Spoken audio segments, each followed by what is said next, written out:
Bria road भरिसां चाइन मनोमल police packet वटि मुबैना फोरू ऐं डिजी ते मौजूद पुलिस अहलकारनि विच में मुक़ाबिलो। फायरिंग गोली लॻण सबबि पुलिस अहलकार इनायत अली हिज़बाणी ज़ख़्मी, जॾहिं त पुलिस जी जवाबी फायरिंग में 3 नामालूम फोरू ज़ख़्मी हालत में फ़रार।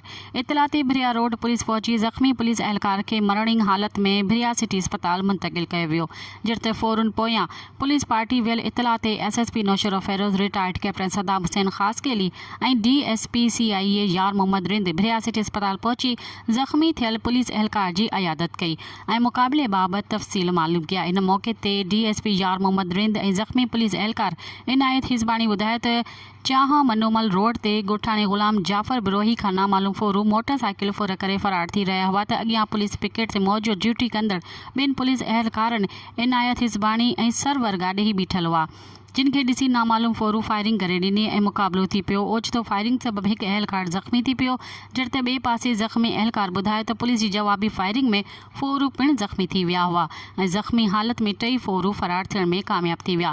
इतला ते मुख़्तलिफ़ थाणनि ते पुलिस पहुची ज़ख़्मी अहलकारनि खे खणाए अस्पताल पहुचायो, जॾहिं त पुलिस पारां ॾोहारियुनि जो पीछो कयो पियो वञे। मुक़ाबिलो थियो आहे, किथे थियो आहे, घणा पुलिस वारा ज़ख़्मी थिया आहिनि, जवाबदारनि जो छा सूरत आहे, इहो ॿुधायो।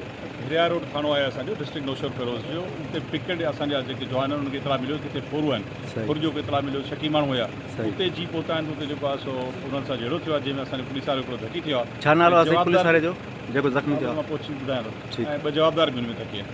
अच्छा, हींअर ताईं छा लाइ मालूम हूंदो? असां पुलिस उते पहुतल आहे, पहिरां खणायूं था पिया, इंशाल्लाह जल्द खां जल्द जवाबदार पकड़बा। तव्हांजो साईं नालो छा आहे? यार मोहम्मद। मज़ीद ख़बरनि ऐं तफ़सीलात लाइ विज़िट कयो असांजी वेबसाइट www.awamiNewsHD.com ऐं ॾिसंदा रहो अवामी न्यूज़ HD।